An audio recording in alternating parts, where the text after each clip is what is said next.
नमस्कार, बहुत स्वागत है आपका। आप देख रहे हैं हमारी खास पेशकश में हूं आपके साथ शिल्पा। आसमान से बरसती आग, जी हां, आग उगल रहा सूरज और गर्मी ने किया बेहाल। इन दिनों पारा आसमान पर चढ़ा हुआ है और सूरज की तपन ने झुलसा कर रखा हुआ है। उत्तर भारत में लू और गर्मी का प्रकोप बढ़ता जा रहा है और बढ़ते तापमान के साथ लू के थपेड़ों से भी लोग परेशान हैं। भरी गर्मी में लू के थपेड़ों के चलते सड़कें सुनसान दिखने लगी है। अप्रैल में पहली बार इतनी भीषण गर्मी देखने को मिल रही है जब पारा 44 डिग्री सेल्सियस तक पहुंच गया। वहीं मौसम विशेषज्ञों की माने तो अभी गर्मी से राहत मिलती हुई दिखाई नहीं दे रही। अगले एक हफ्ते तक भी बारिश के कोई आसार नहीं है, जिसके चलते गर्मी अभी और सताने वाली है। देखिए,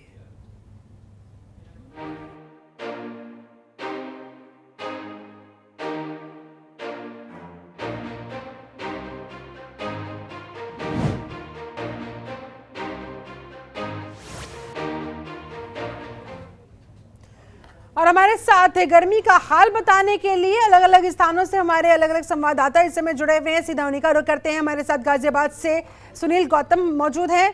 हमारे साथ लखनऊ से हमारे संवाददाता ओम पांडे, चंडीगढ़ से ओपी शर्मा, साथ ही मथुरा से वेद प्रकाश गौतम भी हमारे साथ जुड़ेंगे। सबसे पहले मैं रुख करना चाहूंगी सुनील गौतम, आप ही का।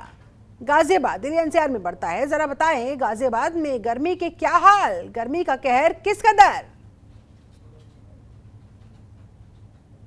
जी बिल्कुल, बता दूं आपको कि ऐसे हालात में गर्मी जो है धीरे धीरे विकराल रूप लेती नजर आ रही है और अप्रैल में मई जून जैसी गर्मी देखने को यहां पर मिल रही है। बात करूं कि ऐसी गर्मी, चिलचिलाती गर्मी में भी लोगों की खाल जलती नजर आ रही है, जिससे बचने के लिए लोग हाथों में ग्लव्स, चेहरे पर मास्क आदि का प्रयोग करते नजर आ रहे हैं। जी, लखनऊ से हमारे साथ ओम पांडे भी जुड़े हुए हैं। ओम, लखनऊ का सियासी पारा तो हमेशा हाई रहता ही है, लेकिन इस बार आसमान, आग बरसती हुई आसमान से, वहां पर गर्मी का कितना बुरा हाल, लोग कितने परेशान, बताएं जरा। देखिए शिल्पा, जिस तरह से अगर अप्रैल का ये महीना चल रहा है, दूसरा सप्ताह है, और सबसे बड़ी बात यह है कि अगर यहाँ की बात करें तो लगभग 39, 40 और 35 से 36 इस बीच में जो पारा है वो सेल्सियस जा रहा है। सबसे महत्वपूर्ण बात यह है कि जिस तरह से लगातार जो मई और जून में जो गर्मी होती थी वो इस समय जो है अप्रैल में गर्मी हो रही है, और इस तरह की गर्मी जो लगभग कई ऐसे रिकॉर्ड हैं जो, जैसा कि जो मौसम वैज्ञानिक है उनका साफ तौर से कहना है कि जो इस बार की गर्मी है वो कई ऐसे रिकॉर्ड है वो तोड़ रही है। और अभी से जब ये हाल है, जो मई जून में गर्मी होती थी, जो रिकॉर्ड तोड़ गर्मी होती थी, उसका अभी से जो है लोगों पर प्रभाव पड़ रहा है। लगातार जो गर्मी का असर है वो देखा जा रहा है। और अगर बात करें, ये समय लगभग जो है जिस तरह से लगातार गर्मी का हाल है, और लगभग 4:30 बजे का समय अभी तक हो चुका है, 4:34 का समय हो चुका है। और लेकिन अभी भी अगर इस समय की प्रेजेंट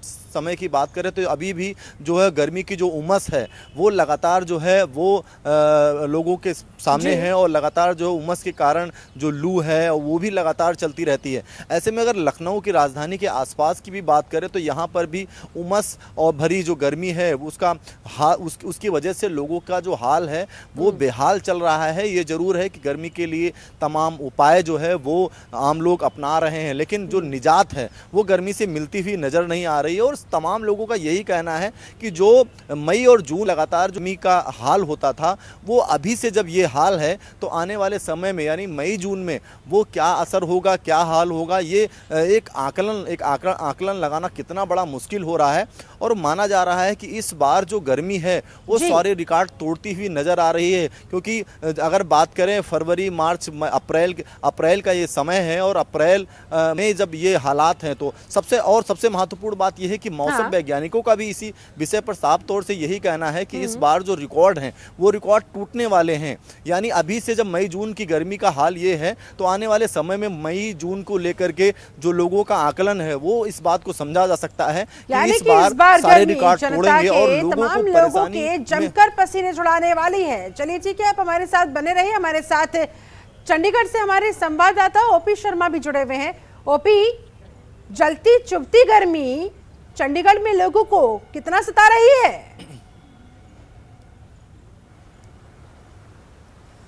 शिल्पा, अगर पंजाब, हरियाणा, चंडीगढ़ की बात करें तो पूरे देश की तरह जो गर्मी का देखने को मिल रहा है। हालांकि आज आसमान में बादल छाने से थोड़ी सी राहत मिली है, लेकिन तपत जरूर थी आज। अगर हम पंजाब की बात करें तो पंजाब में जो है बिजली का उत्पादन जो है पहले से ही कम है, और कल ही जो सरकार ने फैसला किया है कि लोगों को बिजली उपलब्ध करवाने के लिए 500 करोड़ रुपए का लोन का एक जो है वो टेंडर देने की कोशिश की गई। अगर हरियाणा की बात करें तो हरियाणा में भी करीबन 7 से 8 घंटे की बिजली की कट जो है लग रहे हैं। हालांकि उम्मीद की जा रही है कि कल शाम तक जो है प्रदेश में बिजली की किल्लत को हरियाणा में जो कहीं ना कहीं दूर कर लिया जाएगा। अगर हम कल की बात करें तो हरियाणा के अंदर करीबन 5800 मेगावाट जो है बिजली उपलब्ध है, जबकि डिमांड जो है करीबन 3500 मेगावाट की। तो ऐसे में 10 से 25% के आसपास जो है बिजली की जो किल्लत जो है चल रही है। खासकर इंडस्ट्रियल एरिया में ज्यादा दिक्कतें का सामना कर रहे हैं। पारे की बात करें तो पिछले एक हफ्ते से पारा जो है हरियाणा में अमूमन 42 डिग्री से 45 डिग्री के बीच में जो घूम रहा है। पंजाब में पहले ही बिजली का प्रोडक्शन जो है कम है, तो ऐसे में आम आदमी पार्टी की जो सरकार बनी उसकी ये पहली गर्मी है, और उनकी एक परीक्षा है कि वो आने वाले जो गर्मी के सीजन में किस तरीके से जो है वो इससे जो है वो निपट पाएंगे। वहीं अगर हरियाणा सरकार की बात करें तो हरियाणा सरकार ने गर्मी के प्रकोप को देखते हुए एडवाइजरी जारी कर दी, लोगों से अपील की है कि बिना जरूरत के घरों से जो है बाहर ना निकलें। और साथ ही जो है सरकार ने अडानी ग्रुप से जो बिजली खरीदने का एक जो उनका एक, और आपने जिस तरह से जिक्र किया ओपी बिजली कटौती का, यानी कि अंदाजा लगाया जा सकता है जब गर्मी से ऑलरेडी लोग इतने परेशान हो, लोगों का हाल बेहाल हो, और ऊपर से बिजली चली जाए, न कूलर न एसी, तो आखिरकार कैसे वो अपने दिन बिताए? देखिए शिल्पा, अमूमन में ये होता है कि मई के लास्ट में या मई के मिड के अंदर ही जो है एकदम गर्मी बढ़ती है, तो उसके हिसाब से जो है बिजली विभाग अपनी प्लानिंग करके रखता है। अचानक मार्च के आखिरी वीक में जो है एकदम गर्मी बढ़ जाती है, जिससे जाहिर सी बात है कि जो बिजली पर आधारित जितने भी उपकरण है वो चलते हैं, जिससे उसकी कंजप्शन जो है बढ़ जाती है। अगर हम 15 मार्च से पहले की बात करें तो हरियाणा में बिजली की किसी भी तरह की कोई किल्लत नहीं थी, क्योंकि जो थर्मल प्लांट होते हैं उनको एकदम शुरू नहीं किया जा सकता, क्योंकि कहीं ना कहीं मार्च में एक प्लानिंग की जाती है, और एक थर्मल प्लांट को चलाने में करीबन 35 से 40 दिन का वक्त जो है वो शुरू करने में जो उसको लगता है। तो ऐसे में अगर 15 मार्च के बाद भी अगर थर्मल प्लांट को शुरू करते हैं तो 1 महीने तक तो उसको शुरू होने में और प्रोडक्शन में लग जाता है, तो उसके हिसाब से बिजली विभाग अपनी तैयारी करता है। लेकिन कहीं ना कहीं प्रकृति में जो अपना एक तरफ से जो रुख बदला है उससे कहीं ना कहीं दिक्कत होगी। हालांकि हरियाणा सरकार ने अडानी ग्रुप से 12 रुपए प्रति यूनिट के हिसाब से बिजली खरीद करने की जो एक बात की चल रही थी उसके काफी करीब है, और उम्मीद की जा रही है कि अगले 1 से 2 दिन के अंदर वो समझौता हो जाएगा। और शायद हरियाणा में ठीक है बिजली की कमी है, लेकिन इतनी कमी नहीं कि 25 से 30% की फिलहाल कमी चल रही है।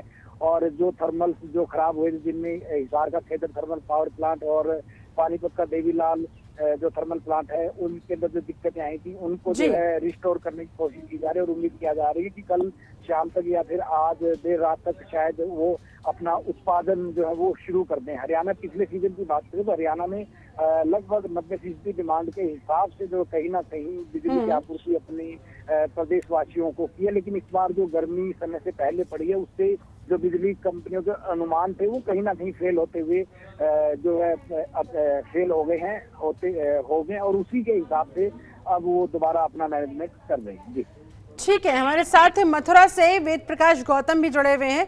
वेद, कृष्ण की नगरी मथुरा में गर्मी के क्या हाल, वहां पर लोग कितने परेशान हो रहे हैं और क्या उपाय कर रहे हैं इस जबरदस्त गर्मी से अपना बचाव करने को लेकर? जी शिल्पा, देखिए मैं आपको बता दूं, अप्रैल का महीना है, अगर कैलेंडर को अगर हम एक बार ना देखें तो ऐसा लग रहा है जो ये गर्मी है वो मई जून की है। जो तापमान है वो 44 को पार कर चुका है। और ऐसा मुझे नहीं लगता कि पहले अप्रैल में कभी हुआ होगा जो तापमान है वो 44 पार कर गया हो। आज की अगर मैं आपको बात बताऊं तो पिछले 3-4 दिन से बहुत तेज धूप थी और जिसने लोगों को जला के रख दिया था। आज थोड़ी सी राहत है, पिछले 1 घंटे से धूप गायब है और अनुमान लगाया जा रहा है कि बारिश हो सकती है, क्योंकि हवा में से जो गर्माहट थी वो भी एकदम से गायब हो चुकी थी। अब लेकिन सबसे बड़ी बात, 2 समस्याएं यहाँ पर। एक सबसे बड़ी चीज, किसानों को इस गर्मी ने किसानों को ज्यादा सताया, क्योंकि गेहूं का जो सीजन है, किसान गेहूं की फसल को अपने खेतों में निकाल रहा है और ऐसी भीषण गर्मी में, क्योंकि मौसम लगातार तेजी के साथ बदल रहा है, तो किसान को चिंता है कि कहीं बारिश ना आ जाए, उसका जो अनाज और भूसा वो खेतों में पड़ा हुआ है उसको निकालने के लिए वो दिन रात एक किए हुए है। तो किसान को इस भीषण गर्मी में सबसे ज्यादा परेशानी हो रही है। और दूसरी सबसे बड़ी बात, बिजली की जो अघोषित कटौती है वो बहुत बढ़ गई है। घंटों बिजली बिना बताए, बिना किसी शेड्यूल के साथ गायब हो रही है। एसी बंद है, कूलर बंद है, पंखे बंद हैं। ऐसे में आदमी करे भी तो क्या करे? ये सबसे बड़ी समस्या जो अप्रैल में तापमान बढ़ा है और जो बिजली अघोषित रूप से काटी जा रही है, उसने इस गर्मी में और इजाफा कर दिया है। अब उम्मीद ये लगाई जा रही है, उपाय तो आपने कहा कि क्या उपाय, कैसे गुजारा कर रहे हैं लोग। उपाय तो उनके पास कुछ नहीं है, क्योंकि पिछली बार देखा जा रहा तो बिजली बड़ी अच्छी आ रही थी, लेकिन इस बार जो योगी सरकार 2 बनी है, इसमें ऊर्जा मंत्री भी बदले गए हैं, तो बिजली उतनी अभी तक तो शुरुआत जो हुई है इतनी अच्छी नहीं है। तो लोग कैसे भी करके अपना समय पास कर रहे हैं और मौसम में थोड़ा बदलाव आया है, उससे उनको उम्मीद लग रही है थोड़ी अगर बारिश आ गई तो थोड़ी सी राहत उनको लोगों को गर्मी से मिलेगी। लेकिन किसान का नुकसान होने का अनुमान बारिश से लगाया जा रहा है। किसानों को सबसे ज्यादा परेशानी समझा जा सकता है। ओम पांडे भी हमारे साथ लगातार जुड़े हुए हैं। ओम, यानी कि अब राहत की उम्मीद सिर्फ बारिश से ही, बारिश अगर हो गई तो संभवतः लोगों को थोड़ी राहत मिल जाए, वरना तो इसी सड़ती गर्मी में ही रहना पड़ेगा। मजबूरी के साथ नौकरी भी करनी है। अभी जो नौकरी पेशा लोग हैं और किसान जो खेती बाड़ी करते हैं, उनकी भी मजबूरी है। देखिए शिल्पा, बिल्कुल साफ है, जैसा कि हमारे सहयोगी कह भी रहे थे। सबसे बड़ी बात है कि भारत एक देश, कृषि प्रधान देश है। उत्तर प्रदेश और तमाम राज्यों में इस समय जो है वो जो गेहूं की फसल है वो कट रही है, और ऐसे में सबसे ज़्यादा जो अन्न है वो लगातार खेतों में है। लेकिन अगर उसके साथ अगर हम बात करें, जो यहाँ से मौसम निर्देशक हैं, मौसम वैज्ञानिक निर्देशक हैं जेपी गुप्ता, उनका साफ तौर से यही कहना है कि आमतौर पर मार्च के महीने में 1 या 2 पश्चिमी विक्षोभ तैयार हो जाते थे, जिनमें से मौसम थोड़ा ठंडा हो जाता था। लेकिन इस बार मार्च में एक भी पश्चिमी विक्षोभ तैयार नहीं हुआ है, और ना ही अगले 1 सप्ताह तक ऐसी कोई संभावना है। ऐसे में गर्मी बढ़ेगी और 40 डिग्री से भी ऊपर पार रहेगा। तो कहीं ना कहीं अगर मौसम वैज्ञानिक है जेपी गुप्ता, जो उस तरह से कह रहे हैं कि जो इस बार विक्षोभ है वो इसके पहले नहीं होता था, लेकिन इस बार शुरू हो गया है। और ऐसे में अगर हम बात करें तो इस बार जो है मई जून का जो हाल है वो इस समय यहाँ पर देखा जा रहा है। तो अब लगता है लोगों को इससे निजात अगर मिलनी है तो जाहिर सी बात है, बारिश की बात लगातार कही जा रही है। लेकिन कहीं ना कहीं इसके पहले ये भी अनुमान लगाया जा रहा है कि जो किसान हैं वो जल्द से जल्द अपनी फसलों को अपने घर तक पहुंचा लें, और उसके बाद अगर कहीं ना कहीं इस गर्मी की अगर बात कही जाए तो गर्मी में दोनों तरफ की समस्याएं हैं। एक तरफ जहां बिजली की कटौती की बात लगातार कही जा रही है, जरूर है कि राजधानी लखनऊ में भी इसका असर इक्का दुक्का ही दिख रहा है, लेकिन अगर हम अन्य जिलों की, जनपदों की बात करें, वहां पर यह माना जा रहा है कि लगातार इस तरह की चीजें सामने आ रही हैं कि बिजली कटौती बढ़ गई है। तो ऐसे में सरकार के सामने एक बड़ा मुश्किल होगा कि आखिर इस गर्मी से निजात दिलाने का मुख्य साधन जो है वो बिजली होती है। और ऐसे में जो तमाम ऐसे लोग होते हैं वो अपने यहाँ एसी, कूलर और तमाम जो एसी से निजात पाने के लिए लगातार इस सुविधाओं को घर में लगाते हैं। लेकिन इस बार जब गर्मी एक तरफ जहां गर्मी होगी और बिजली की कटौती होती है, तो कहीं ना कहीं लोगों को अधिक मार जो है गर्मी की वो झेलनी पड़ेगी। तो जाहिर सी बात है, इन तमाम चीज़ों पर अगर ध्यान रखते हैं तो गर्मी की जो मार है वो लगातार आम लोगों पर पड़ रही है, और उसको लेकर के, निजात को लेकर के तमाम अपने अपने ढंग से तमाम जो वो उपक्रम होते हैं जरूर लोग अपनाते हैं। लेकिन जो इस बार की गर्मी है साफ तौर से इसी बात को इंगित करती है कि जो मई जून में जहां लोग जो है वो पेड़ों के नीचे छांव या गर्मी एसी में तमाम अपने घरों में रहते थे, लेकिन वो जो गर्मी है वो इस बार अप्रैल से ही शुरू हो चुकी है। तो अनुमान इसी बात का लगाया जा सकता है कि मई जून में हालात इससे ज़्यादा बदतर होंगे, और ऐसे में सरकार को भी बिजली के लिए कड़े और कठोर कदम उठाने पड़ेंगे, जिससे आम लोगों को कहीं ना कहीं सहूलियत मिल सके। शिल्पा जी। बिल्कुल, डेफिनेटली सरकार को भी इस तरफ थोड़ा और ध्यान देना होगा। जनता तो अपने स्तर पर कोशिशें कर ही रही है। गाजियाबाद का रुख करेंगे, सुनील गौतम हमारे साथ लगातार मौजूद है। सुनील, वहां आपकी लोगों से बात हुई हो, लोगों ने अपनी परेशानी तो जाहिर की ही होगी, साथ ही क्या कुछ उन्होंने उपाय बताए, जरा दर्शकों को बताइए कैसे इस सड़ती गर्मी से अपने आप को बचाया जा सकता है, किन किन खास चीजों का ख्याल रखना होगा? जी बिल्कुल, आपको बता दूं शिल्पा, गाजियाबाद में कुछ लोगों से हमने बात भी की थी। साफ तौर पर उनका कहना है कि जिस प्रकार से लगातार गर्मी जो बढ़ती जा रही है, मई जून जैसी गर्मी अब अप्रैल में देखने को मिल रही है। 39 डिग्री आज का जो तापमान जो आंका गया है आज। बात करूं इसके बचाव के लिए, तो बचाव में लोग जो है नींबू पानी, सोडा, शिकंजी और गन्ने का रस, लस्सी आदि पी कर लोग जो है गर्मी से राहत पाने की उम्मीद कर रहे हैं। बात करूं अब आज के मौसम की, तो आज जो मौसम है कुछ मौसम में राहत नजर आ रही है। कुछ मौसम विभाग के आसार से कुछ दिनों में बारिश पड़ने की आसार नजर आ रहे हैं। जी ठीक है ओपी, आपका रुख करूंगी। जिस तरह से आसमान से आग बरसती दिखाई दे रही है, अगर गहराई में जाया जाए, गंभीरता से सोचा जाए, कहीं ना कहीं हम सब लोग खुद इसके पीछे जिम्मेदार हैं। ग्लोबल वार्मिंग जो सबसे मेन कारण बताया जा रहा है इस बढ़ती गर्मी के तापमान के पीछे, वो किसने बढ़ाया? हम ही लोगों ने तो बढ़ाया। ऐसे में क्या आज हमें अपने ही कुकर्मों की सजा मिलती हुई दिखाई दे रही है इस रूप में? देखिए, जाहिर सी बात है कि जिस तरीके से पूरी दुनिया के अंदर ग्लोबल वार्मिंग का सब देखने को मिल जा रहा है, जिस तरीके से ग्लेशियर पिघल रही हैं, अलग हो रही हैं और लोग जो है काफी परेशान है, कहीं ना कहीं जो हमारा एक औद्योगिकरण जो इंडस्ट्रियलाइजेशन तेजी से होता जा रहा है, हाँ। उसके वजह से कहीं हो रहा है। साथ ही इसका एक दूसरा सबसे बड़ा कारण ये कि हमारी जरूरतें वो जो ज्यादा कहीं ना कहीं एनर्जी के ऊपर डिपेंड हो गया। और एनर्जी जब भी कोई किसी भी चीज का जो प्रोडक्शन होता है उसमें एनर्जी लगती है, और एनर्जी का जो सबसे बड़ा एक जो मुख्य जो साधन है वो है कोयला। और कोयले के जलाने से जो बिजली एनर्जी पैदा होती है वो प्रदूषण की तरफ जो है वो जारी। हालांकि इसके जो सब्स्टिट्यूट रेट, इसके ऊपर भी काम किया जा रहा है। सोलर जो एनर्जी उनकी तरफ भी हम तेजी से बढ़ रहे हैं, लेकिन अभी भी हमारी एनर्जी की जितनी भी जरूरत है वो कहीं ना कहीं कोयला, पेट्रोल या फिर डीजल के ऊपर ही निर्भर है, जो कहीं ना कहीं जो प्रदूषण बढ़ाने और ग्लोबल वार्मिंग के एक प्राइमरी फैक्टर के तौर पर है। तो ऐसे में अगर हम अपनी जरूरत के हिसाब से जरूरतों को कम करेंगे तो शायद हम अपनी एनर्जी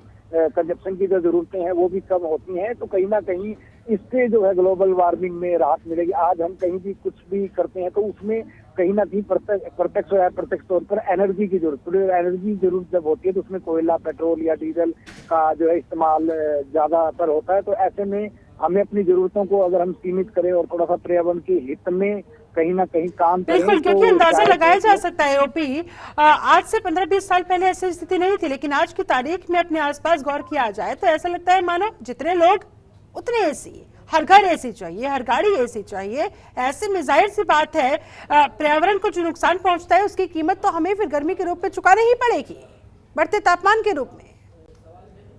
देखिए, सिर्फ आप 15-20 साल पहले की बात करें तो शायद 1990 के अंदर हिंदुस्तान के अंदर जो एक ग्लोबलाइजेशन की जो नींव रखी गई थी, उसके बाद जो है लेटेस्ट टेक्नोलॉजी आई, नए नए जो है आविष्कार हुए और कहीं ना कहीं लोगों की जरूरतें, जो एक ग्लोबलाइजेशन की जो कंसेप्ट आई थी उसमें लोगों की जरूरतें पैदा की गई और उनको बहुत ही सस्ते दामों पर वो चीजें उपलब्ध कराई जो कभी किसी वक्त में एक लग्जरी चीजें मानी जाती थी। एक वक्त होता था जब मारुति की गाड़ी लेने के लिए आपको 2-2 साल या 3-3 साल तक की वेटिंग का इंतजार करना पड़ता, लेकिन आज आपको बड़ी से बड़ी और छोटी से छोटी गाड़ी उसी वक्त जरूरत के इंस्टेंट जो है वो आपको जो है मिल जाती है। तो ये कहीं ना कहीं हमारी हैबिचुअल को जो ग्लोबलाइजेशन की वजह से बदली है उसी का जो नतीजा है। क्योंकि जितना भी, फिर वही बात है कि जितना भी प्रोडक्शन होता है उसमें एनर्जी की जरूरत होती है, जितनी भी फैक्ट्रियां का इस्तेमाल होता है, जितनी फैक्ट्रियों में प्रोडक्शन होता है उसमें कहीं ना कहीं प्रत्यक्ष तौर पर एनर्जी की जो जरूरत होती है। लेबर अपने वाहनों से वहां पहुंचता है तो उसमें भी पेट्रोल डीजल लगता है। तो ये तमाम जो बातें हैं वो कहीं ना कहीं ग्लोबलाइजेशन के कारण हुई है और इन सभी चीजों के चलते कहीं ना कहीं जो है ग्लोबल वार्मिंग या फिर प्रकृति से जो है वो छेड़छाड़ हुई है। जी बिल्कुल, यानी कि ओम कहा जा सकता है जिस तरह से हम गर्मी में झुलस रहे हैं वैसे ही हमारी धरती माता भी झुलस रही है, गुहार लगा रही है कि भाई कम से कम अब तो अपनी जरूरतों पर गौर करे, उन पर कंट्रोल किया जाए। साथ ही इंडस्ट्रियलाइजेशन की वजह से जो नुकसान धरती को और इस पर्यावरण को पहुंचता है उस पर लगाम लगाई जाए। शिल्पा, एक बात सबसे महत्वपूर्ण मैं कहना चाहता हूं कि एक तरफ जहां हम ये कहें कि हम आज बात कर रहे हैं जब हमारा देश विकसित देश की तरफ आगे बढ़ रहा है, हम आज एसी और कूलर और बिजली की बात जरूर कर रहे हैं, लेकिन शायद वो तस्वीरें जो हम शहर में शायद जो तस्वीर दिखाते हैं, कुछ ऐसी भी तस्वीरें हैं जो कैमरे के सामने नहीं होती हैं। उन तस्वीरों पर अगर हम आज अध्ययन करें, हम उस ऐसे परिवेश में आते हैं जहाँ पर हमारा देश जो है गाँव का प्रधान देश है, यानी अधिकतर गाँव हैं और ऐसे भी गाँव हैं जहाँ पर पर शायद बिजली की व्यवस्थाएं नहीं है, यानी किसान हैं, ग्रामीण हैं और वहां पर बिजली की वो उपयुक्त साधन नहीं है। और ऐसे में अगर हम उस तस्वीरों की चर्चा न करें तो शायद बेईमानी होगी। अगर उस तस्वीरों की चर्चा करते हैं तो आज भी जो किसान होते हैं या जो ग्रामीण होते हैं या जो गरीब तबके के लोग होते हैं गांव में, आज भी वो पेड़ के छांव के नीचे जो है वो गर्मी में अपना समय बिताते थे, या फिर जो है वो कुएं से पानी निकाल करके वो नहाते थे। लेकिन शायद हम उन तस्वीरों पर अगर हम एक बार भी नजर डालते हैं तो आज जब ये हालात हैं, इस समय जब अप्रैल में इस तरह की गर्मी हो रही है तो ना पेड़ बचे ना उनकी छाया, तो फिर बारिश कहां से, बरसात कहां से आई? चलिए ठीक है, मथुरा से हमारे साथ वेद प्रकाश गौतम भी लगातार जुड़े हुए हैं। वेद, फिलहाल राहत की उम्मीद है कि नहीं है? क्या कहा जाए? मौसम वैज्ञानिकों से आपकी बात हुई होगी, क्या कहना है उनका, और कितने दिन ऐसी ही सर्दी गर्मी से दो चार होना पड़ेगा? देखिए शिल्पा, मौसम वैज्ञानिकों का तो ये कहना है कि अभी तो महज शुरुआत है, क्योंकि अभी तो अप्रैल है, अभी तो पूरी गर्मी पड़ी हुई है। अगर बारिश आ भी गई, थोड़ी सी ठंडक मिल भी गई तो फिर अभी पूरी अप्रैल निकलेगी, फिर मई निकलेगी, जून निकलेगी और फिर जुलाई को अभी आप मत भूलिए, जुलाई में भले ही बारिश आ जाती हो लेकिन उमस अभी तो केवल धूप है। जब उमस आएगी तो आपका दोहरा हाल कर देगी। धूप और उमस मिलकर इतना परेशान करेगी, गर्मी को एक अलग स्तर पर पहुंचा देगी। और जहां तक हम बात कर रहे हैं गर्मी कहां से आई, तो जहां अगर हम ठंडक लेते हैं तो ठंडक लेने में हम धरती को गर्म कर देते हैं। एसी की बात अगर चली है तो आप देखिए हर कार में एसी है, जो हर समय अगर कार बंद भी है, कार चल भी नहीं रही सड़क पर, अगर उसमें व्यक्ति बैठा हुआ है तो उसका एसी चालू है। घरों में एसी लगे हुए हैं, ऑफिसों में एसी लगे हुए हैं। वो एसी अगर हमको ठंडक देते हैं तो धरती को तो गर्म करते हैं ना। तो ये बहुत सारी चीजें, अगर उम्मीद लोगों को केवल इस समय तो बारिश से है, क्योंकि बिजली से उम्मीद नहीं है। योगी जी ने कहा था कि चुनाव के बाद शिमला बना देंगे इसे, लेकिन शिमला उनके विरोधियों के लिए बन गया हो, लेकिन जिन लोगों ने, जनता ने वोट किया था उसको तो बहुत गर्मी सता रही है इस समय। बहुत बहुत शुक्रिया आप सभी संवाददाताओं का, मेरे तमाम सहयोगियों का बहुत बहुत धन्यवाद ये पूरी अपडेट हम तक पहुंचाने के लिए। गर्मी से लोग किस तरह से बेहाल है, किस तरह से अपना बचाव कर रहे हैं, अभी आपने देखा। साथ ही साथ फिलहाल तो कोई उम्मीद मिलती हुई दिखाई दे नहीं रही है, यानी कि ये तो बस शुरुआत है। अप्रैल, उसके बाद पूरा मई, उसके बाद पूरा जून और फिर जुलाई की वो गर्मी उमस भरी, उससे भी आप भली बात वाकिफ है। ऐसे में यानी कि कमर कसनी होगी, अभी इस गर्मी से निपटने के लिए हमें तैयार रहना होगा, अपने तमाम इंतजाम करने होंगे, खूब पानी पीना होगा ताकि डिहाइड्रेशन ना होने पाए। फिलहाल मेरे साथ इस चर्चा में जुड़ने के लिए आप सभी का बहुत शुक्रिया। अपने रहे जनतंत्र टीवी के साथ, नमस्कार। खबरों के निष्पक्ष विश्लेषण के लिए सब्सक्राइब करें Jantantra TV and press the bell icon. Never miss any update.